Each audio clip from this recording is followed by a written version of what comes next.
Hi, I'm Charlotte and welcome to Murder, Makeup and More with me, Charloise, where I will be discussing various true crime cases from around the globe. This is my first true crime case that I'll be covering today, so you may find that it's not 100% perfect and hopefully it'll just improve as I go on. I've really enjoyed researching and learning more about this case, and I really hope that I can do it justice. All of the cases that I'll be covering, I will be researching myself and I'll be gathering and compiling information is readily accessible to the public. I'll obviously aim to ensure that all information is as accurate as possible, but if you do notice that I have made any errors or if there's anything that needs to be removed, then please let me know. So the idea of Murder, Makeup and More has of course been inspired by Beverley Allitt. You may have seen her YouTube channel, but she's an incredible American YouTuber who covers true crime cases from around the globe and does her makeup at the same time. Now, I thought this was a great idea, one, because I really enjoy learning about true crime and I think it's important to share the stories of the victims, and doing makeup at the same time is just something to do with your hands, so it's just going to keep my hands busy and stop me from sitting fidgeting like I am now. Any case suggestions, please let me know, leave a comment or drop me a message.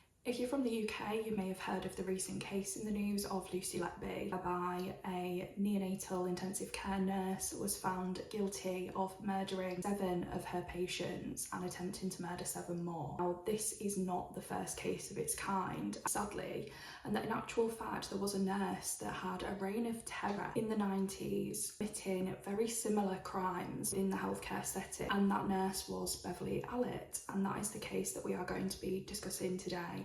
So I'll stop going on and I will get into the case. The case of Nurse Beverley Allitt is infamous in the UK, and it was one of the first of its kind, whereby a medical professional was found to be committing horrific acts against those that they were vowed to protect. As a medical professional, you are obviously expected to be looking after those within your care. However, Beverley Allitt had other things in mind. Tragic events would unfold not long after she had just started working at Ward 4 in Grantham and Stevens Hospital. Now, Ward 4 was a children's ward. After Allitt had started, they seemed to be having what seemed like a string of unfortunate incidents whereby children were going into respiratory arrest, sometimes dying. What they would later find is that this wasn't just a series of unfortunate events, this was actually a result of foul play at the hands of someone who should have been looking after these children. Allitt was born on the 4th of October in 1968 in Grantham Hospital. Now, Allitt was raised in a village called Corby Glen. Now, Allitt was the second eldest of 4 children. It was said that Allitt had a relatively normal upbringing.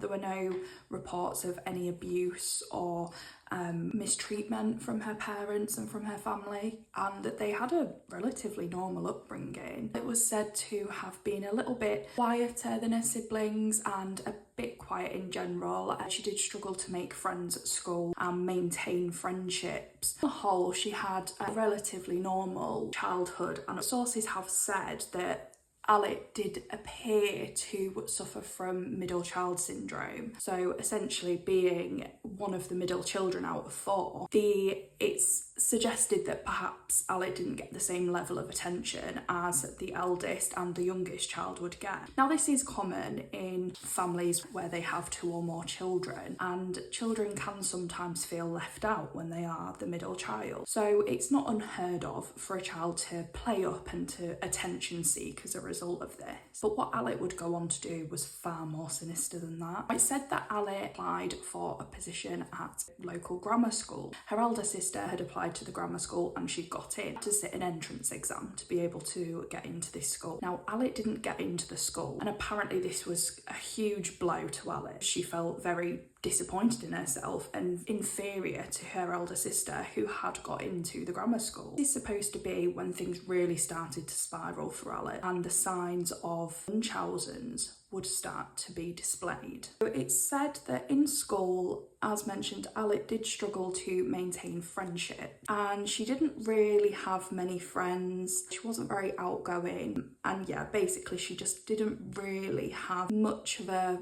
group of friends. As a result of this, Allitt was really trying to find a way that she could get people's attention, and it's when Allitt started to fake illnesses or exaggerate illnesses and injuries. So at this point, Allitt would actually start self-harming, and the reason she was doing this was for reactions from other people. She wanted self-harm so that she would have an injury to show. So whether this was cutting herself, causing an injury, faking an illness, Allitt knew that this would get a reaction out of people, and that people would be like, oh wow, what have you done? I hope you're okay. And she would get some empathy or sympathy from people. She really enjoyed this. Now, it's also said that there was an occasion where Allitt would go to doctors and say that she was suffering with pain in her appendix. Now, it was hard to kind of prove whether or not this was appendicitis. In the end, the doctors did just remove Allitt's appendix. Now, it was after they had removed her appendix that they examined the appendix and realised there was nothing wrong with it, and Allitt had made this up in order to have the surgery and to have her appendix removed, which, you know, is quite unusual behaviour. People wouldn't want to have surgery. That's kind of a last resort. But Allitt was enjoying the attention she was getting from having this surgery. Now, it's also said that that's not where, you know, that incident ends. Allitt actually played with the stitches and with the wound in order to delay the healing process, which is really gross. But she wanted it to either get infected, to become worse, or, you know, just to be quite a gross wound, so that she could milk it for all it was worth and really get as much attention as possible from this, because this is a real common factor of Munchausen, and I will go into Munchausen in a second and explain that further. But yeah, it was very disturbing behaviour and really dangerous as well, because if you were to get an infection in your wound, you can die from that. If it was to go septic, she could actually die from playing with this wound. But luckily for her, that wouldn't be the case, and it would go on to heal. It was said that Allitt would doctor hop. This is a common thing with Munchausen sufferers. It happens that they will go to the doctors with various ailments. It's the same thing, whether it's different things, it's usually a multitude of different illnesses or injuries. And the doctors will start to become wise to what the person's doing, and they might kind of start to lose patience with it and just kind of be like, look, there's nothing wrong. So as soon as it would get to that point, Allitt would doctor hop and she would move on to another doctor. So she would find someone else who may give her what she wanted. She'd just move on to the next. So whether she was looking for some kind of, I don't know, a sick note, a medication, treatment, or to be diagnosed with something, that's what she was after, and she would just doctor hop until she got it. Due to constantly having these made up illnesses and injuries, Allitt would end up spending a lot of time out of school. And having a lot of time out of school would obviously start to have a huge impact on her studies and on her grades. Allitt had already failed her entrance exam to get into the grammar school, so then doing poorly within the school, the state school that she was at, it's kind of just another blow and another thing for her to feel inferior about. Now, Allitt would go on to finish they were called O-levels at the time, so she would finish school at 16. Now, she would leave with one O-level, which is the equivalent to one GCSE, and she would get 4 OSEs, I think they're called. Now, OSEs are kind of a step below a GCSE from what I could see, so she'd only actually achieved 1 GCSE. Now, Allitt had a kind of fascination with all things medical, which I'm sure you're not surprised to hear. She was interested in the human anatomy, in medicine, and she really wanted to go on to study nursing. But obviously with such poor grades, she was going to struggle to get into college to be able to do the pre-nursing course. At this point, Allitt decides to take a break from her studies, and she goes and finds a job at a local pub. This pub was called the Fighting Cock. This really was Allitt's first experience of having to be sociable, interact with people, and to make friends. And it's said that she really started to come out of her shell, and, you know, she was starting to make friends with the locals. But one thing I did find quite funny, Allitt would be referred to by the regulars at the pub as the Fable. So essentially what this meant was that she was a little bit of a fibber. She'd make up kind of outlandish stories, or pretty much everything that came out of her mouth, you had to take it with a pinch of salt. She would come up with outlandish stories, always going on about various, you know, health conditions she's got or she's had. And everyone kind of took the mickey out of her behind her back, really. Everyone at this point saw her as being kind of a malicious liar. It was just, they just thought she was a bit of a Billy Bull.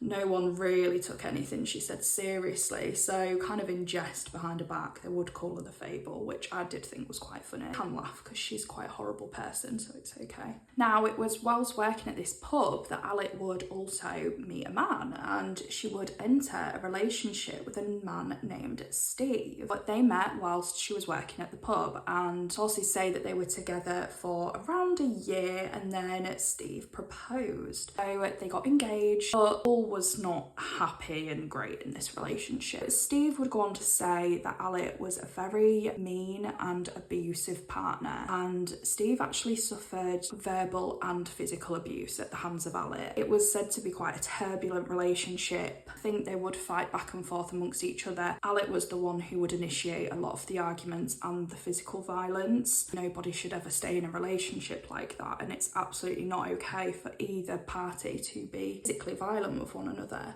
Steve was kind of tolerating this abuse, and then at one point there would be an occasion where Allitt would say that she had been raped by a man outside of the relationship. A man had raped her, and Allitt would go on to say that she was pregnant as a result of being raped. It would later come out that this was a lie and that Allitt had never been raped and that she had never fallen pregnant as a result of this rape. So that is a really abhorrent thing to lie about, and I think this really kind of starts to show the early stages of where Allitt's lies do start to become dangerous and very disturbing. It's one thing lying about illnesses that affect yourself and impacting your grades and, you know, just trying to gather attention from people, but it is another thing to lie about being raped and, you know, being pregnant as a result of said rape. You can really see things starting to escalate at this point, and sadly it would only get worse. Now, at some point Allitt meets a woman who is an ex-nurse. Now, I believe she met her whilst working at the pub. There wasn't a lot of information about this and who this woman was, and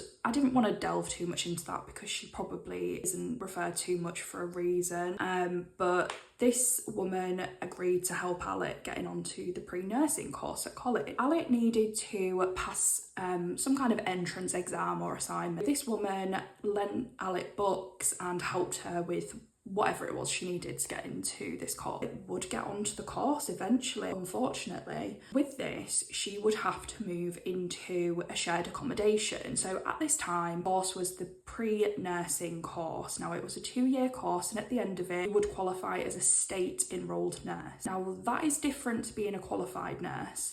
A state-enrolled nurse is not a registered nurse. They are supervised by a registered nurse, kind of the equivalent of being like a healthcare assistant, but obviously they'd gone to college to train for. It is slightly different how it works now, but yeah, that's kind of what I could make of that. I think at this point as well, I actually haven't given kind of an explanation as to what Munchausen is. We've spoken about the kind of symptoms that Allitt is displaying, but just to kind of give a bit of an overview on what Munchausen is. Munchausen is now referred to as fictitious disorder, and it's often where somebody will either create or imitate symptoms of an illness or injury. So this could be tampering with test results, it could be inflicting harm to themselves to create some kind of injury, interfering with how wounds heal to prolong the healing process, and you know, they're essentially creating these issues, making medical issues for themselves. So obviously,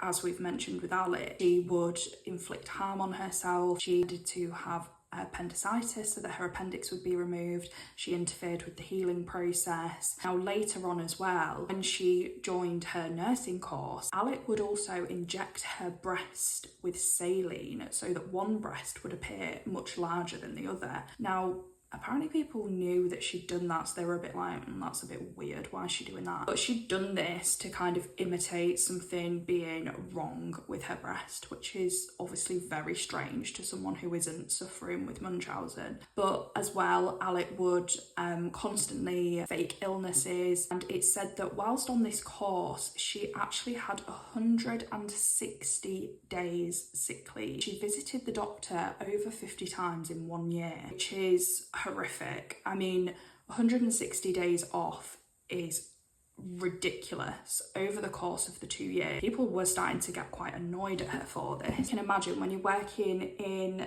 a ward environment, you're all chipping in to help each other out. Of course, people are going to empathise if you are poorly, but when it's to this extent and it's really starting to impact everybody, that's when people are going to start to get a bit annoyed and kind of lose any sympathy that they may have had for you. So, yeah, it's clear that Allitt is showing clear signs of Munchausen's at this point, and it doesn't show any signs of slowing down, it just seems to be getting worse and worse. When Allitt moved into her shared accommodation for this course, it said that a strange series of events would unfold. Allitt moved in, there were some very strange things that started to happen. Now, this would include feces being found around the apartment. Feces were found in the fridge, smeared on the walls, and on one occasion either in or under the oven, which is absolutely disgusting, and not to mention a health hazard. As you can imagine, the people that were sharing this apartment with Allitt were absolutely mortified. They would report this to the college. This is a time before iPhones and cameras and things like that were kind of scattered everywhere. So no one was really able to prove that Allitt was the one responsible for this. It's said that people were most suspicious of Allitt, and pretty much everyone believed it was her. I don't know whether she just gave off that vibe or whether she acted strange and people just assumed, or maybe because she was always at home, so people thought, well,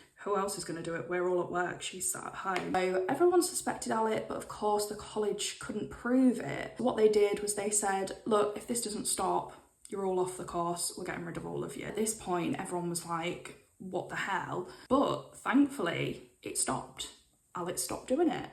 I say Allitt stopped doing it. It's actually never been proven that it was Allitt. So this is just speculation, and I'm just speculating, but I 100% think it was her. It seems strange that weird things seem to follow her wherever she goes, and you'll understand that more as we go on as well. But yeah, everyone was relieved that that had stopped. At this point, we're coming to the end of Allitt's college course. So she has finished her pre-nursing programme almost. She just has to pass her final exams. Allitt is really struggling to pass these exams, which will come as no surprise because she hasn't attended. She's 160 days off, which is obscene. That is a lot of time to take out, and especially with this discipline and this type of course where you really need to be hands-on and you need to be, you know, on your placements and getting involved. 160 days off is a hell of a lot of time. Well, Allitt really struggled to pass her exam, but in the end, on her last attempt, she got through by the skin of her teeth. She scraped to pass. At this point, this is when everyone would apply to their jobs, posts, as they had just finished this course. Allitt wanted to go and work in children's nursing. What she did was she applied to loads of roles. No one wanted her, which I'm not surprised, because aside from the fact that she's obviously evil, which, you know, we've not got into that yet, no one knew that yet, but aside from that, taking so much time off, she looks unreliable. Record doesn't look good because of that, but also she had scraped a pass. She really hadn't done well, and children's nursing is a stricter discipline to work in out of the different areas of medicine. To work with children would require higher grades, more experience, and Allitt didn't have that, so really struggling to find a role within children's nursing. But as luck would have it for Allitt, she was either approached or she came across a role. I couldn't quite distinguish, but there was a role that came up on Ward 4 at Grantham and Kesteven Hospital. Ward 4 was a children's ward, and this was kind of a children's ward that dealt with minor conditions. So it may be routine stays for children that are having things monitored, such as their asthma, chest infections, fractures, things like that. And any serious cases, any major trauma or anything like that, they would always be transferred to Nottingham Queen's Medical Centre, because that is the major trauma centre in the area. On the whole, it was generally said to be a really nice ward to work on. Staff were all very close. It was very friendly and welcoming, and yeah, it was just a nice place to work. At this time, Ward 4 were really short-staffed and they really needed somebody to come and help. Ideally, they would have been looking for a registered nurse, not a state enrolled nurse, because of it being a children's ward. They would prefer for somebody to have done the full 3-year training course. Allitt was a state enrolled nurse, she'd only done the 2 years. But because they were desperate, they thought, we'll give her a chance, we could just do with the extra pair of hands. So what they did was they took her on a 6-month contract. And this essentially meant that she was kind of on a secondment, so she was on the contract for 6 months. At the end of that, they had a position available, she would stay on that ward, and if not, she would just be transferred to a different ward, obviously depending on how she'd done. Obviously, we know that's not going to happen. Allitt starts working on the ward and it's kind of mid-February and it's 1991. Now, at this point, I believe Allitt was around 22 years old, so she's still very young at this point. And she is starting her first role, so it's exciting. New job, everyone's been really welcoming. It's said that she seemed very keen to learn, you know, very excited to have been given the opportunity to work on this ward. It was said that she seemed like a nice woman, she seemed very kind of passionate about the job, and she seemed very keen to learn and very keen to please. Really wanted to please the other nurses that she was working with, and I can only assume that's because she was kind of on a time limit. She was there for 6 months and she probably wanted to give off a good impression so that she could stay there. Sorry if the makeup looks a little bit crazy, it will all come together. It's around this time that one of Allitt's first patients would be admitted to the ward, and his name was Liam Taylor. Now, Liam was 7 weeks old, had been admitted to the ward due to suffering from a bad chest infection, had potentially pneumonia. He was quite poorly, bless him, and obviously being so young, even though he appeared to be on the mend at this point, it was recommended that he stayed on the ward, you know, for 1 or 2 days just so that he could be monitored.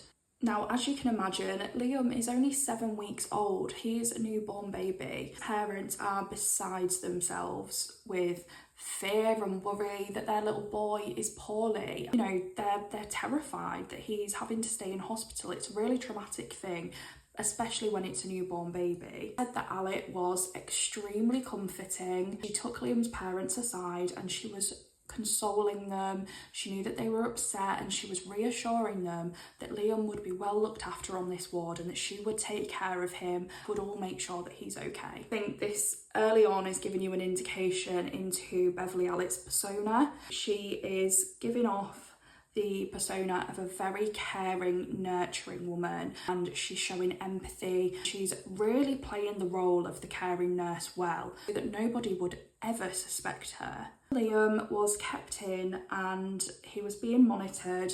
Sadly, a couple of hours later, he would go into a respiratory attack. Liam's parents returned the next morning and they were advised that Liam had gone into a respiratory arrest in the night. The team had been able to resuscitate him and they were kind of confused about why this had happened, but they kind of put it down to the fact that he had a chest infection and he'd been quite poorly. Perhaps this had caused the respiratory arrest. His parents were obviously very upset about it. Staff suggested that Liam should be kept in for a further night for observations because he seemed to be okay now. He seemed to have recovered really well, but they just said they'd just still like to keep an eye on him before sending him home. Our nurse Allitt volunteered to stay for the night to keep an eye on Liam. She didn't care about getting paid.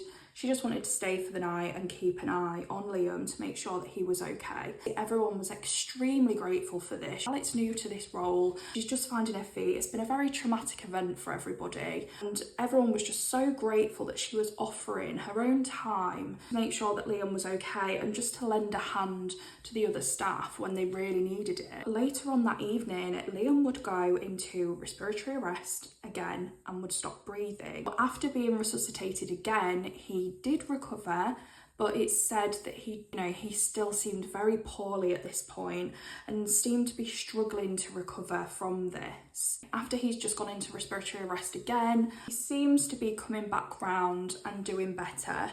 Not long after this, Liam would again go into respiratory arrest and he was resuscitated. But sadly at this point, doctors said that Liam had suffered serious brain damage as a result of having limited oxygen for such a long period of time, and it had cut off oxygen to his brain. When Liam's parents would return to the hospital, they were advised of Liam's condition. He had rapidly deteriorated, and they were advised about the serious brain damage, that Liam was on life support, and sadly he wouldn't be able to live freely of life support. At this point, Liam's parents had to make the heartbreaking decision to turn off the life support. Liam was 7 weeks old and he died in his father's arms. Liam's gravestone, it said that his parents referred to him as Pudding Pants, which was their little nickname that they'd made for him. And I just think it's just so heartbreaking for the parents. They'd only had 7 weeks with him. Already in that time, they'd made up a little nickname for him. And little did they know that he had been so cruelly snatched away from them. Everyone was heartbroken over the death of Liam. And as I said, this ward does not typically deal with cases like this. Not many children would pass away on this ward. It was a very minor injury ward, so they were typically dealing with very minor cases. It was not often that children would pass away, so it was an extremely shocking event to them, particularly as nobody could have predicted this happening. There was no indication that Liam was going to pass away, so everyone was just trying to get back on with work and get back to looking after the other children at this point in time. Just a couple of weeks after the death of Liam Taylor, a little boy named Timothy Hardwick was admitted to Ward 4. Now, Timothy had suffered an epileptic fit. He did suffer with epilepsy, and apparently he also had cerebral palsy and learning difficulties, and he was 11 years old. He suffered an epileptic fit at school, and they had called an ambulance and was rushed to Ward 4, where he was being checked over. He did seem to be coherent. He seemed to have come back round from his epileptic seizure, and he seemed to be doing much better at this point. So at this point, his mother had attended the hospital, and they basically just said that they would like to keep him just for monitoring. He had been admitted to the ward. It said that he just seemed to be getting more and more poorly. It was odd because when he'd actually arrived at the hospital after recovering from his epileptic seizure, he'd seemed to be okay, so he was going to recover okay. He just seemed to be getting more and more poorly, which people were quite surprised at. Later that evening, Allitt was left to look after Liam whilst the registered nurse was doing the drugs round. And it would be moments later that Allitt would sound the alarm. Timothy had gone into cardiac arrest. So obviously everybody rushed to his side and they were attempting to resuscitate Timothy. So after attempting to resuscitate Timothy, unfortunately the staff did everything that they could do, but they were unable to resuscitate Timothy, which is just so heartbreaking.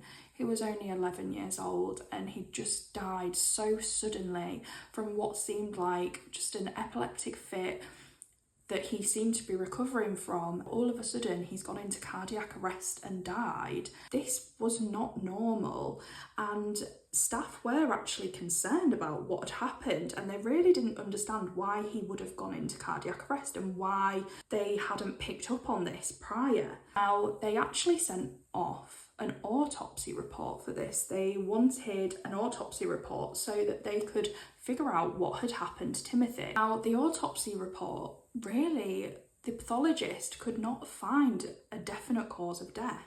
The pathologist came back and, as I say, they couldn't find a definitive cause of death. So they put this down to Timothy's epilepsy, that it was the seizure that had caused this. Really odd.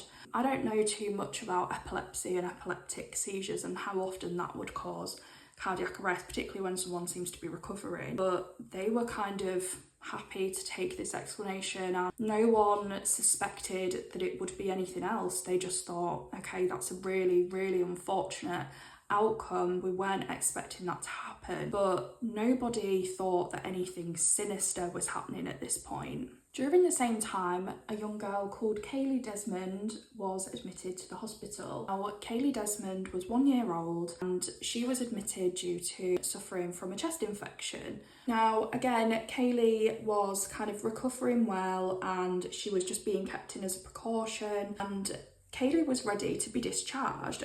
So as everyone was kind of getting everything ready to send Kaylee home, Allitt was helping to get her kind of packed up and ready to go.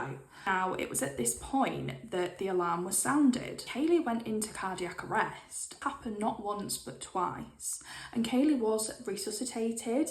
And again, it was very confusing because Kaylee was literally ready to be discharged. They were about to send her home and she'd gone into cardiac arrest twice. Now, at this point, doctors and nurses were really getting confused about what was going on.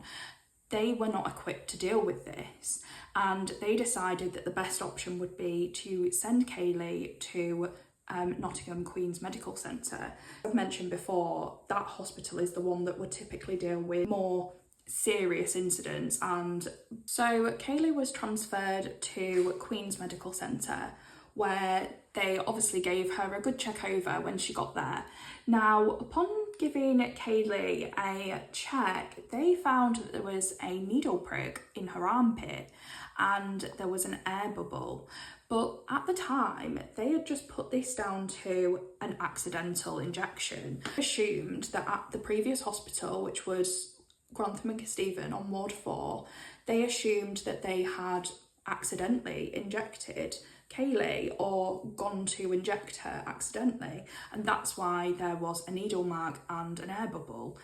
That to me is just so odd, but I suppose we have to remember that this was 30 years ago now, so kind of general practice will have changed, and you know, you'd hope that there would be better communication between hospitals on this, and that they would now communicate with the other hospital and ask what that was, as opposed to assuming. Now, Kaylee would not suffer another cardiac arrest after she had moved from Ward 4. She seemed to make a full recovery. Kaylee did sadly suffer. It said that Kaylee was left with a permanent disability and that this would impact her ability to walk and talk. And doctors at the time did not think that she ever would be able to walk or talk. But thankfully, Kaylee was able to prove them wrong and she can walk and talk. Now, just 2 weeks after the last death of Timothy Hardwick, Paul Crampton was admitted to Ward 4. He was admitted on the 20th of March, and I think at this point it's good to just reflect on the time that's passed. Liam was admitted on the 21st of February. Allitt had only started a couple of days before that, and we're now on the 20th of March. That really is not much time, and look at how many victims we have already discussed. Already, 2 children have died and a further 2 have been severely assaulted and almost died. You know, the way this is escalating is horrific in such a short space of time. As I was saying, now we have Paul Crampton, who has been admitted. Paul was suffering from a nasty chest infection. He was on the mend, but he just needed to be monitored. So it seems kind of a trend here that a lot of the time it is, you know, chest infections that have been fairly bad and they're kind of getting better. Paul seemed to be on the mend and his parents were hoping that he would be able to go home soon. So After Paul had been admitted, everyone kind of expected that in the next couple of days Paul would be discharged and that it was kind of just a routine check and he would be able to go home soon. It would be just a couple of hours after Paul had been admitted that his parents would get a call to say that Paul had deteriorated and that his parents needed to get to the hospital. Paul had gone into cardiac arrest and he was resuscitated. Then Paul went back into cardiac arrest again, not long after, and it said that Paul was pale, grey, clammy, and he had blotches appearing on his skin. This was clearly taking a big toll on Paul, and he was really suffering at this point in time. Now, when his parents got there, they were advised of what was going on, and doctors had decided to administer IV glucose to Paul. So Paul was administered with IV glucose, so this was to bring his blood sugar levels back up, and this apparently really helped Paul, so it was clear that that was the cause. So Paul seemed to be getting better after he'd had this glucose administered. Now his parents were told, right, if you go downstairs, go get some lunch while we're getting him ready to be discharged, because it's a long process. Parents did just that. They went downstairs, went to go grab something to eat, and then they were on their way back up. And as they returned back to the ward, it said that the ward was just in chaos. And it was because of Paul. Paul had gone into cardiac arrest again. Now, on this occasion, thankfully, they were able to resuscitate him again, but this is where it was decided that Paul needed to be immediately transferred to Queen's Medical Centre in Nottingham. Grantham just could not deal with this issue. They were not able to facilitate the treatment that he needed, and they couldn't figure out what was going on. Now, as you can imagine, Allitt is present at this point, and parents are kind of beside themselves. They've got to get into an ambulance with Paul to go to Nottingham, and Allitt actually offers up her time, her spare time, and says that she will go in the ambulance with Paul and his mum just to make sure that he gets there safely. And they were so grateful for this. This seemed like such a kind gesture from Allitt, and she was kind of lapping up this attention. People thought she was an angel, and at this point people felt sorry for her because they thought, wow, what an awful traumatic start to her new job. She's experiencing all these horrific cases of really poorly children, and she's getting stuck in and helping the parents and helping the children. So when Paul was to get to Nottingham Medical Centre, they would of course do tests so that they could try and figure out what was going on with Paul and what was causing him to go into cardiac arrest. They checked Paul's insulin levels, as obviously when he'd been administered with IV glucose, it seemed to bring him back up. So they ran a number of tests, and one of those was to check his insulin levels. On checking this, they discovered that Paul's blood insulin levels were 500. Now, to put that into perspective, for a child of his age, from what I can find, they should be between 10 and 15, and his were 500.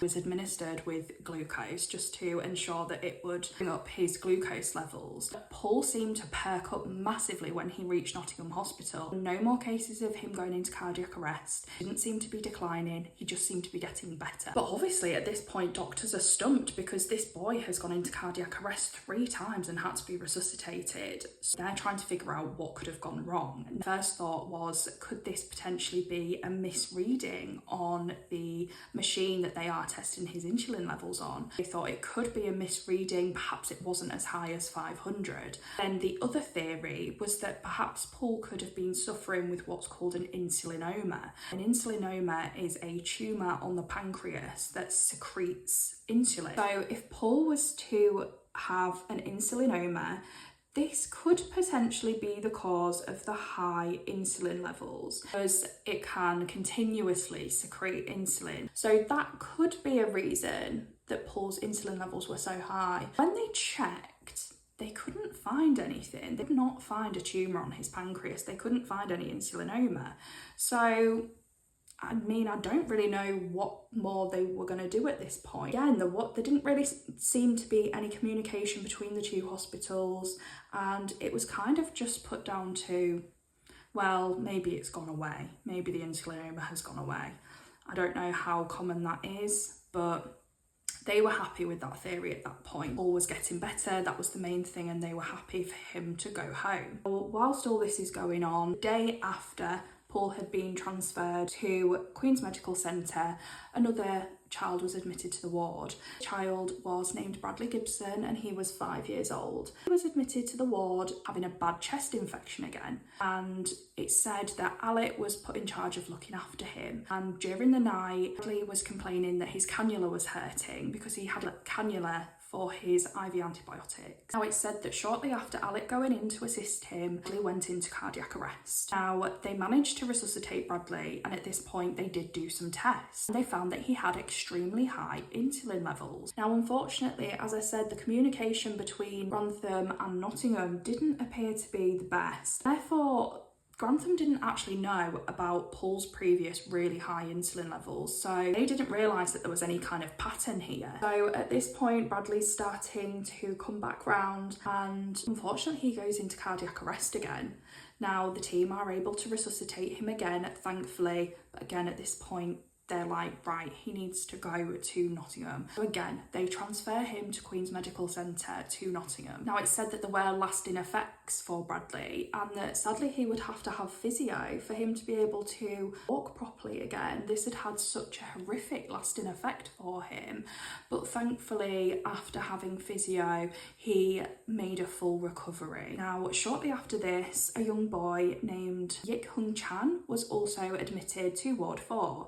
Now, he had had a fall which had led to a fractured skull. So obviously he was having to be kept in the hospital just to be monitored. Again, Yik Hung Chan would go into cardiac arrest and he had to be transferred to Nottingham Hospital. So this is a series of events happening now. So many children are having to be transferred to Queen's Medical Centre, and I mean, I don't know, at this point should they not be thinking, why are all of these children having to be transferred here for the same thing? On April the 1st of 1991, Becky Phillips was transferred to Ward 4. Now, Becky had seemed to have been suffering with some kind of virus or some kind of sickness bug, which was making her really poorly. But Becky had been born premature, so it was kind of imperative that she was kept on the ward and they could keep an eye on her whilst they were trying to figure out what was wrong and just to make sure that she was recovering okay. She did seem like she was getting better, but they just needed to keep an eye on her out of precaution. Becky was also a twin. She had a twin sister named Katie,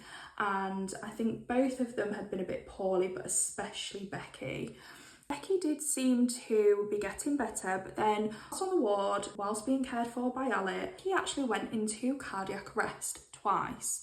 Now, she was resuscitated and she seemed like she was getting better. She was eventually discharged from the hospital and sent home. So when they got home, Becky's parents said that she just seemed really off and she was very unsettled and lethargic, and they could just tell that she wasn't herself and she just seemed like she was getting worse. Becky's parents called out a doctor to their home who was completely separate from the hospital. It was just a doctor on call. The doctor came and checked over Becky, and he'd said that he thought it was colic and that, it was just a case of the baby being unsettled and gassy, and perhaps she was just uncomfortable and that she'd be okay, and if they were concerned, just take her back to Ward 4 tomorrow and she'll be checked over. Now, sadly, during the night, Becky Phillips would pass away. Parents were absolutely beside themselves. They'd just lost their daughter, and not only that, they were now terrified for the safety of Becky's twin Katie, because as I mentioned before, they were fearful that she may have contracted the same virus that Becky had. So with this in mind, Becky and Katie's parents took Katie to Ward 4 so that she could be in the safest place possible, or what they thought was the safest place possible. They wanted her to be checked over to make sure that the same thing wasn't going to happen to Katie. After being transferred to Ward 4, Katie would go into cardiac arrest twice. This again was completely out of the blue. No one understood why this was happening, and Katie was quickly transferred to Queen's Medical Centre, where they ran some tests and they actually actually found that Katie had broken ribs. Now, this was very peculiar and no one really knew how this had happened. They'd spoken to her parents to try and figure out if they knew how she may have sustained fractured ribs, and they didn't know either. So again, I'm not really sure why, but there didn't seem to be any kind of investigation into why this baby's ribs were broken. Anyway, Katie would go on to make a recovery. She was eventually discharged from hospital. One thing that I do find really sad about this, obviously Katie's sister has sadly died. Now, Katie and Becky's parents actually thought that Beverley Allitt was such a kind person and that she was an angel. She had helped them look after their daughters, and she asked them to be Katie's godmother because they trusted her that much and they appreciated her that much. And that is just heartbreaking. Allitt made them trust her that much that they didn't know she was the one responsible for all of this. Now, there were a further 4 cases that were very similar to those mentioned previously, where children had gone into respiratory arrest and were transferred to Queen's Medical Centre in Nottingham. There actually isn't much information online about these specific cases, so I only have the names of these children and kind of very brief facts. The first was Michael Davidson. Again, it said that he was admitted with a nasty chest infection and again, all of a sudden gone into cardiac arrest and had to be transferred to Queen's Medical Centre. There was then Christopher Peasgood. Now, one thing about Christopher Peasgood that I found is that it seems as though there were actual signs that someone had attempted to smother him. At the time, nobody actually pursued this and investigated it, and this was put down to the fact that the ward was so busy, they were so frantic with everything that was going on. Nobody ever looked into it, and I feel like obviously really upsetting that they never pursued that, because maybe if they did, things could have been slightly different. But also, ultimately, the only person to blame here is the perpetrator. And sadly, she kind of took advantage of a ward that she knew was horrifically understaffed, slightly chaotic and unorganised, and she really kind of fed into this, and she knew that people weren't going to look into things because they were just too busy. So there was also Christopher King and Patrick Elstone, and again they would both be transferred to Queen's Medical Centre after being resuscitated, and they would thankfully go on to make full recoveries. And now we get on to the final victim on Ward 4, and that victim is 15-month-old Claire Peck. Now, Claire Peck was a regular on Ward 4. She had asthma, so she was regularly on the ward having checkups and general observations, and the staff really grew to love Claire. Now, Claire had been admitted due to what seemed to be a severe asthma attack, so Claire did seem as though she was starting to get a bit better. Doctors had taken her family aside just to chat to them about her treatment. As they'd taken the parents aside into a side room, Allitt had gone in to Claire and suddenly sounded the alarm that Claire had gone into cardiac arrest. Now, staff ran in and they were able to resuscitate Claire, and after all of those events, they again took Claire's family into a side room just to discuss what had just happened and to continue their conversation. And sadly, when they did this, Claire would stop breathing again and the alarm would be sounded again. Sadly, at this point, the doctors and nurses did everything they could, but they would not be able to resuscitate Claire, and Claire would sadly pass away at 15 months old. Now, everyone on the ward was absolutely devastated by this loss. Of course, they were devastated by all of the losses, but they had all grown to love Claire. They'd grown very fond of Claire. She was a regular on the ward, and they kind of saw her as family. And everyone was devastated. It said that everyone was crying, everyone was absolutely heartbroken at this point in time. Not only that, people were starting to become very concerned and very suspicious about what was going on. Now, just to preface this, nobody thought that somebody was doing this to these children. The kind of general consensus is there was kind of whispers of someone not doing their job properly, are people not doing their job properly, something is not right here, this should not be happening, this many children should not be going into cardiac arrest and respiratory arrest and dying. Now, at this point, one of the consultants was really starting to grow concerned about what was going on. Seeing a pattern in children over the past couple of months coming in with chest infections predominantly, going into cardiac arrest and having to be transferred to another hospital or dying. He was really growing concerned about this. Now, as a result of this, he actually compiled all of these 13 cases together and he went to the police and he said, look, I don't know what's going on here, but something is not right. It should not be happening. And police agreed. They thought, yeah, this doesn't seem right, so we're going to have a look into this. It said that a meeting was arranged and police did go to the hospital with the doctor, and they also took a professor with them who was named Professor Hull. Now, this professor went off and did an independent review. He was independent from the hospital and independent from the police, and he did a review, and his concerns particularly focused around Paul.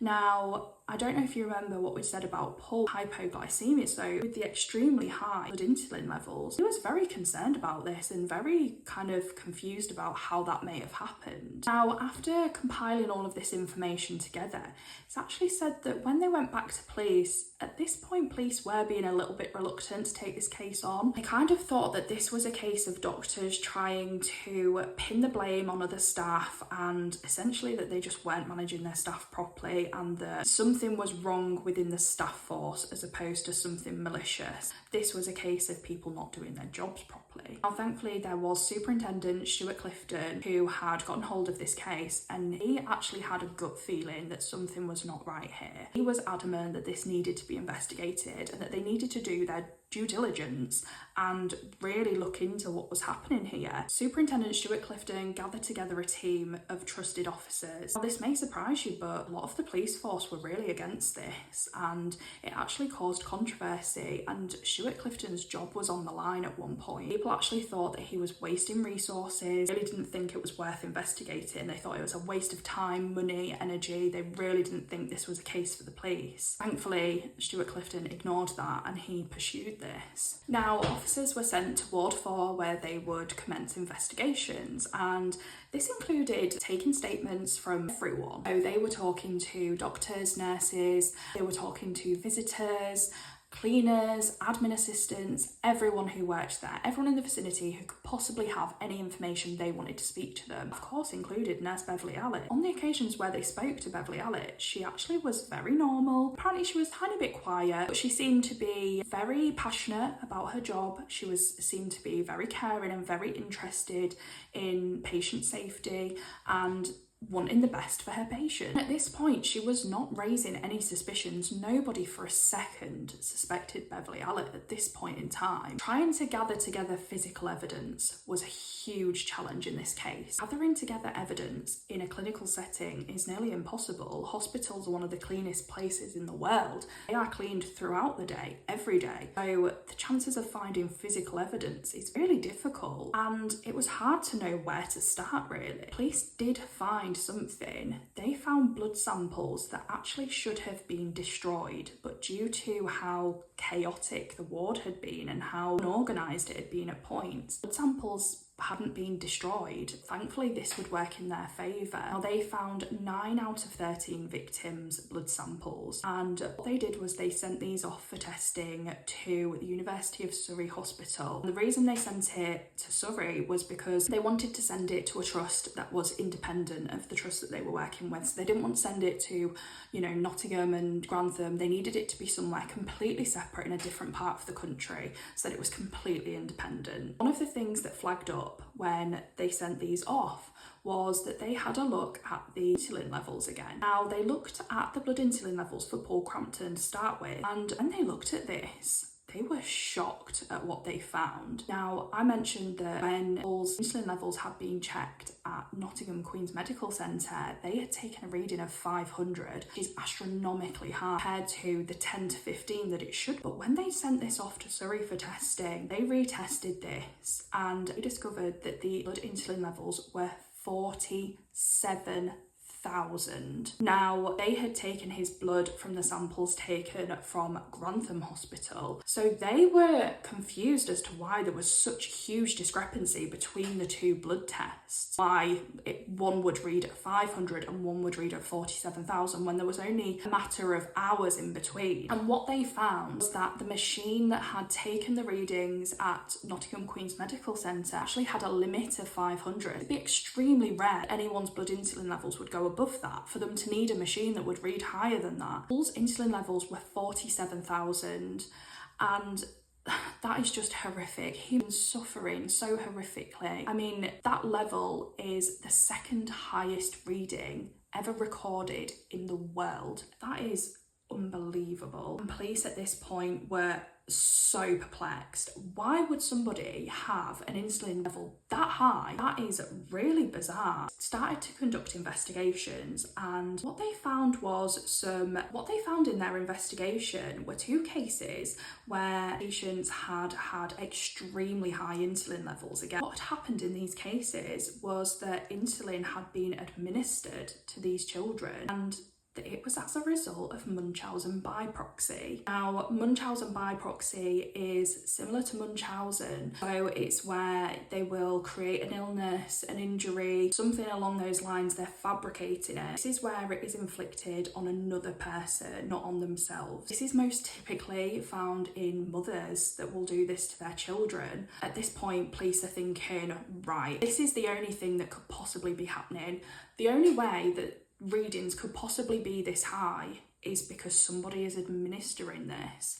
Now, they did not suspect that this was parents of Paul. They suspected that this must be somebody working on the ward, because this was happening to a multitude of children. It's highly unlikely it was the parents doing this in every case. So they were convinced that this must be a healthcare professional that's doing this. Now that police knew that the reason for Paul's particular case was down to him potentially being administered with a large dose of insulin, they wanted to find out more about how this was regulated within the ward. So they spoke to staff and they asked about where their insulin was stored, where they would get it from, what they had to do to get it, that sort of thing. Now, it turned out that on Ward 4, they had a cabinet that stored the insulin. There was a key for this cabinet. That key had gone missing, and the last person to have that key was Nurse Beverley Allitt. And apparently, since this key had gone missing, the cupboard had been left unlocked, so anyone could just freely go in. But Allitt was the last person that actually physically had this key, although she denied it and she tried to blame another nurse. She tried to say that she'd actually given it to her, but that nurse was adamant she'd never been given that key. So at this point, police are thinking she's kind of sparking a bit of interest, but they didn't know much about her at this point. They start to do some digging into Beverley Allitt's background, and this is where they discover Beverley Allitt potentially suffers from Munchausen, and at this point, they are convinced that they have found their person. It's highly likely that Allitt has progressed from Munchausen to Munchausen by proxy. And it was all kind of slotting into place because Allitt had been present at every single one of these events. Always Allitt who sounded the alarm. The child had gone into respiratory arrest, and it was always Allitt who was on shift. She was the only person who had been on shift for every single event and been present for every single event. And at this point, it really was pointing towards Allitt. Not to mention that these attacks had happened 2 days after she had started the role. This had not been a pattern prior till she started the role. So it goes without saying, police were now pretty much convinced they'd got their person, and they were still waiting on samples to come back from Surrey. Now, at this point, they're like, right, we really need to get hold of these results. They're chasing Surrey and they're like, right, we need these blood results, because they want to arrest Allitt at this point, but they don't have enough evidence to do so. So they finally get more results come through, and what they would find is that every single one of these samples that had been tested came back with extremely high insulin levels, some with high potassium levels, and one of them showed lignocaine, which is a cardiac drug which is not administered to children. This was a breakthrough. They could clearly see now that this this was a pattern. This wasn't just one of the patients. Prior to this, it was just Paul Crampton's blood results that they had. Now this was a pattern that had emerged, and they knew who the person was that was responsible. Police went back to go and get Paul Crampton's files, and when they went to do this, they would find that they had gone missing. On the 21st of May 1991, this would go to Beverley Allitt's address, and they would place her under arrest. Now at this point, due to limited evidence, they were only able to arrest her on suspicion of the attempted murder of Paul Crampton and for stealing the keys to the insulin cabinet. Now at her home, police would go on to find some pretty damning evidence. They found the ward allocation book, they found syringes, and they found Paul Crampton's medical records, which had just recently gone missing. So they arrested Allitt and they took her to the station. Now it's said that at this point in time, Allitt was very calm. It wasn't that she didn't care.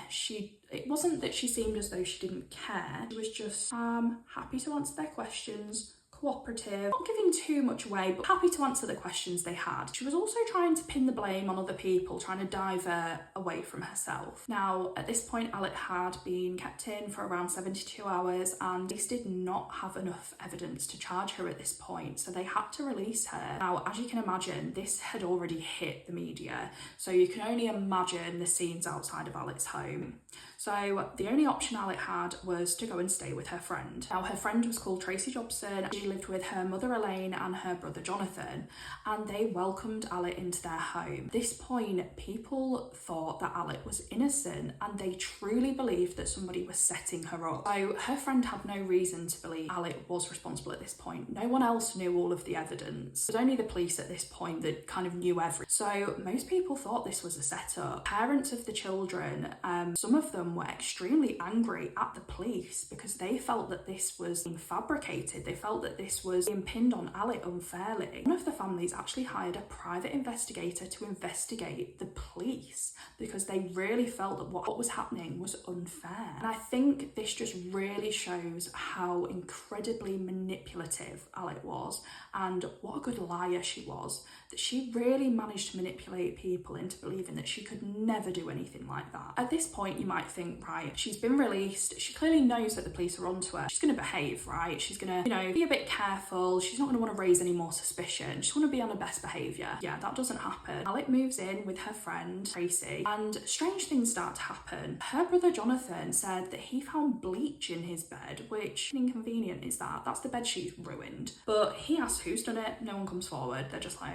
I've not done that. Allitt denies it, and anyway, they kind of move on, and not long after, Elaine would return home from work and she would find her dog on the floor, frothing at the mouth and convulsing, and she took the dog to the vets, and it turns out that the dog had actually hold of her medication. She said that her medication is kept on top of the cabinet in the bathroom. There's no way the dog could get to it, and she was very careful to keep it there. So she confronted Allitt and she said, have you moved my medication, or have you put it in a place where the dog could get it? And Allitt denied this, but not only did she deny it, she said she'd seen a poltergeist and it was probably the poltergeist that had done it. So that didn't really answer a question, and everyone was thinking, right, what the hell is going on here? This is just getting weirder and weirder.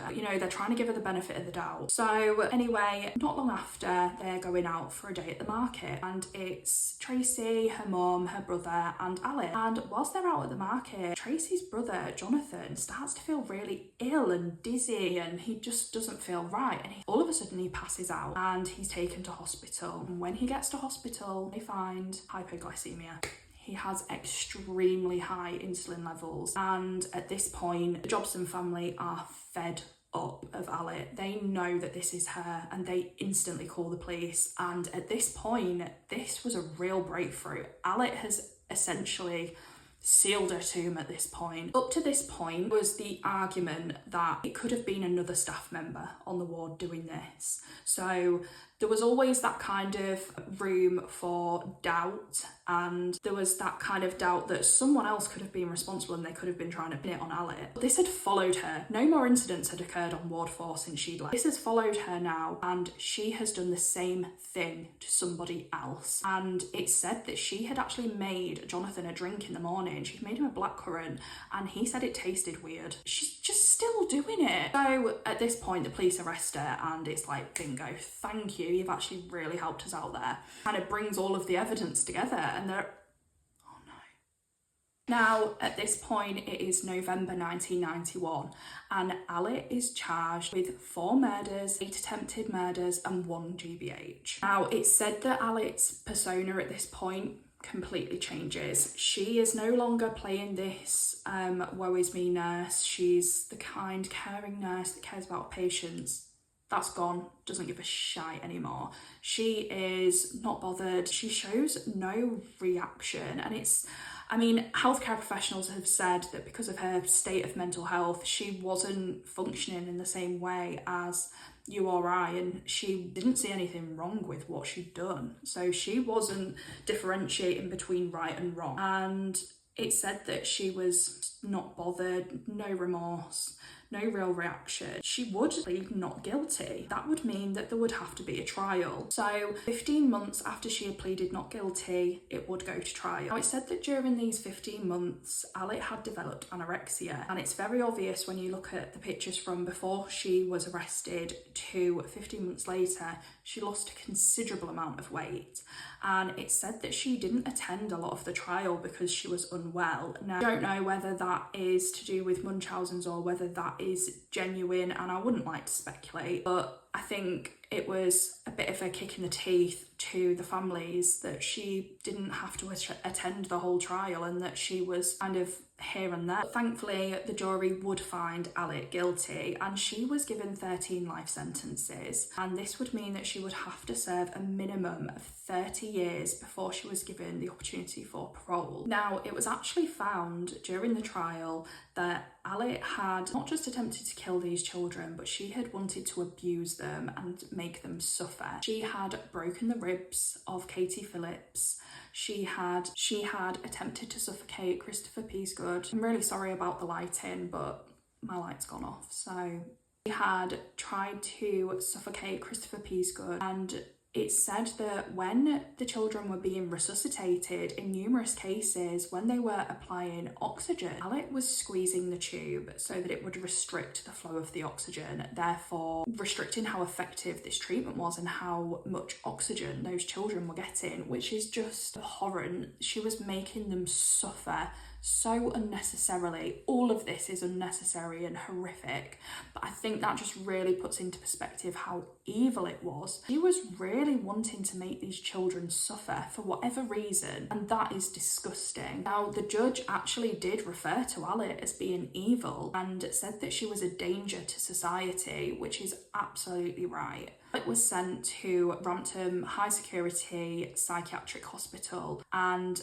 Allitt is still there to this day. Now, Allitt would be due for parole very soon, but from what I've read, whilst you're in a high security hospital such as Rampton, you actually can't be released on parole. You have to be in a mainstream prison to be able to apply for parole. And I think it's every few years you're reviewed whether you can go into a mainstream prison. Allitt has been denied each time, and let's just hope that keeps happening, because that woman should never see the light of day again. She is far too dangerous to be released into society. She poses a risk to everybody, adults and children alike, and animals. She is someone who will stop at nothing to get what she wants and to satisfy that urge that she has. Now, something interesting and disturbing that I found during my research is that in the case of Lucy Letby, it's recently been found that during Letby's course, she was actually taught about the case of Beverley Allitt as part of the curriculum. Now, just find that very disturbing, and don't want to draw conclusions, but I find it quite interesting that the case of Allitt happened when she would have only been 1 or 2. It's not something that we grew up hearing about because it was before our time.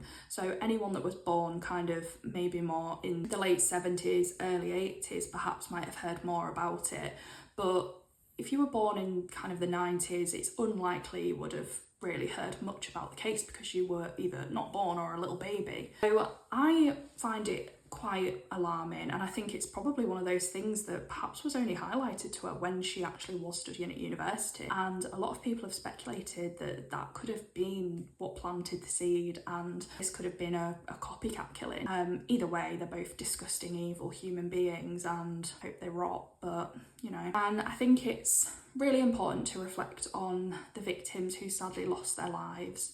Liam Taylor, who was 7 weeks old, who died in his father's arms, Timothy Hardwick, who was 11 years old, 2-month-old Becky Phillips, who left behind her twin sister Katie, and finally Claire Peck, who died with her family surrounding her. So today's case was obviously very traumatic and upsetting, and I think it really puts into perspective that some people in this world are just evil, regardless of medical conditions. I think you know right from wrong, and I think it's just such a harrowing case, and this never should have been allowed to happen. And I think it's really important to highlight this case because, as I said, it was kind of the first of its kind. It was before the case of Harold Shipman, or before he was found out at least, and obviously far before the recent case of Lucy Letby. And it's just scary to think that there could be people out there that are doing these things, and we can only hope health services learn from their mistakes and, you know, learn lessons from this. I may well cover the Lucy Letby case one day, but I probably will leave that for a little bit and away from children's cases just for a little while.